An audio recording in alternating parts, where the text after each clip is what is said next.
Hi everyone, my name is Jose Beltran and I'm going to talk about my project, which is the synthetic effects on the structure and the electric properties of dotted BnAnTO3 ceramics prepared by solid-state reaction method. Like an introduction, we have the ceramic composed by the bismuth sodium titanium trioxide. Now we are going to call it BNT. Turns out to be a good candidate before the ban on lead in electronics. So, as we know, the lead has been prohibited in such there are a lot of things like gasoline, like paintings, oils, stuff like that, because it's very dangerous to to the environment, to the people. So it is being used in the electronics because there's no other component that can replace it, the lead. So we have this proposed to of the bismuth sodium titanium trioxide BNT to be the substitute of the lead. So its crystalline structure will be studied by X-ray diffractometry analysis, and its composition will be observed by scanning electron microscopy. Finally, its dielectric behavior will be studied with the LCR meter bench equipment. It will be subject to different sintering temperatures to analyze the changes in its physical, electrical, dielectric properties, and its crystalline structure are the main subject of study of this work. With the help of the X-ray diffractometry equipment, scanning electron microscope, and the LCR meter bench equipment, we're going to try to follow the to we're trying to achieve our objectives. That we have four objectives. The objectives are the synthesis of the compound BNT. BNT will be carried out through the solid-state reaction, and it will be subject to different sintering temperatures. Characterize the crystalline structure of the samples with the X-ray diffraction, the XRD. Analyze the structure and microstructure using the scanning electron microscope, SEM. And finally, study the electrical and the electric properties of the ceramic. So, we have the experimental, experimental method. The first one is we have to mix all the reagents by the solid state reaction method.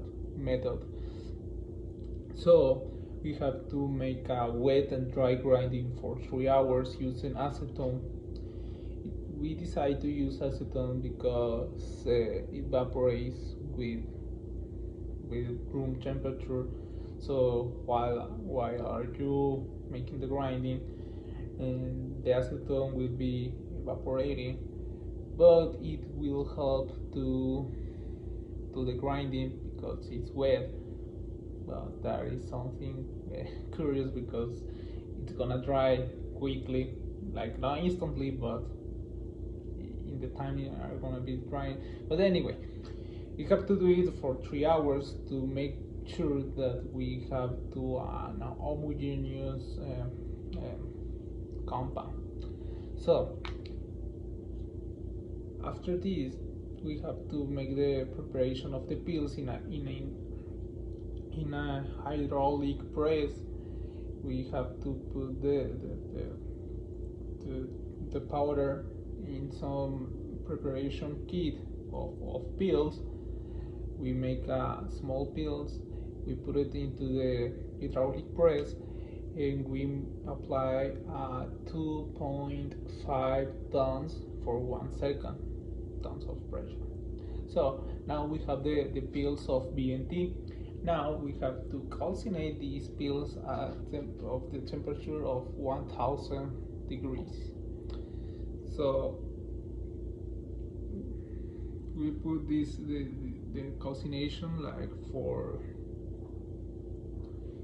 3 hours at 830 degrees, and then we put it to the temperature of 1000 degrees for another 3 hours to make the calcination. This calcination will be useful because in this step we can eliminate all the contamination that could be present in the sample, the water, and some other stuff from the original reagents from the mix.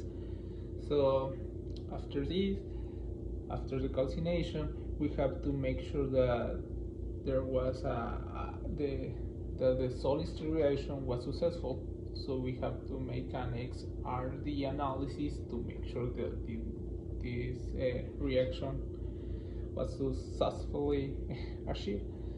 So then we have to make the preparation of the pills again, because to make the sample for the XRD we have to break the pills and take some powder into a sample to the XRD analysis to be read. So after this we have to prepare more pills, but a more tiny pills. So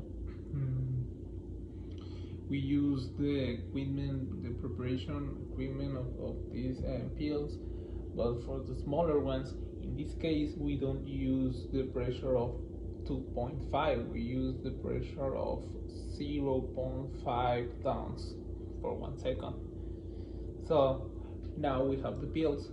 Now with the pills we are going to do the sintering at 1050, 1100, 1150 and 1200 degrees, not at the same time. I mean, we made 4 pills, one sintering at temperature 1, 2, 3, 4. No, not one pill taken from the 1050 to the 1200. No, four different pills at 4 different temperatures.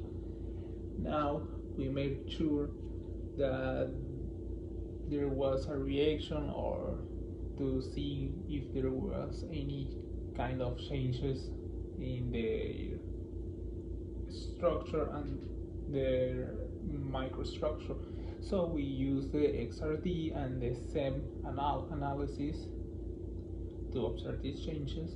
Then we use the dielectric analysis to study its properties. To make this happen, we use experimental techniques like the X-ray diffraction, solid state creation, dielectric measurements, the use of the SEM, that is the scanning electron microscope, and the EDS to make sure that there was all the elements were present during the reaction and the final reaction. In the results and discussions, we have that in the figure number 1, as you can see in my poster, that shows the X-ray spectrometry, the XRD, with the wet mixed and crushed for 3 hours and put into the oven at 1000 degrees. So this was the calcination. Based on the bibliography, the XRD pattern obtained is similar, so the solid phase was obtained. So in the figure number 2, we can see the XRD patterns comparison. In the single phase formation for the BNT was achieved calcinated at 1000 degrees using the solid state reaction route. The sintering temperature maintains the same structure up to the 1100, but structural phase transition were observed from the 1150 to 1200. Highly oriented grout, high intensity peak observation. We can see it. It's with an arrow. was observed for sample sintering at 1150 and 1200. So then we can see in the figure number 3 that the electric properties in general improve with sintering temperature. However, sample sintering at 1150 show the best properties. Degree temperatures changed with the sintering temperature. The dielectric loss in such samples is very low, which is an important factor for the base application. From the figure 5, it is clear seen that with increase of temperature, grain growth increases, and for high temperature, the grains start to melt and achieve a new phase as supported by our XRD results. So, in a conclusion way, the solid exterioration method was the ideal method to use because it was cheap, it was highly with a high level of trust, and it was simple to do it. So the X-ray spectrometry confirms the crystal structure of BNT when it's calcinated at 1000 degrees. When analyzing the sintering of the 4 pills or 4 pellets at the temperature 1050, 1100, 1150, and 1200, from the 1150 there was a change in the crystalline structure. The grain size increases and some grains begins to melt, causing the phase change.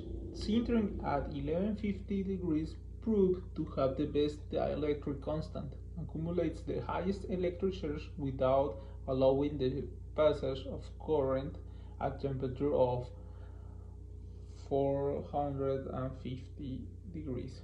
Likewise, it presents the highest dielectric loss compared to the rest. With temperatures close to 350 degrees, the dielectric loss reached the highest value, approached the value of 1.1. The dielectric loss in such samples is very low, which is an important factor for the base application. That was the main objective of this research. So, in a very way of conclusion, we can say we achieved our goals, making the BNT like a great candidate to replace the lead on the electronics. So that's it. My name is Jose Andres Beltran. Thanks for listening and watching and reading my paper. Thank you.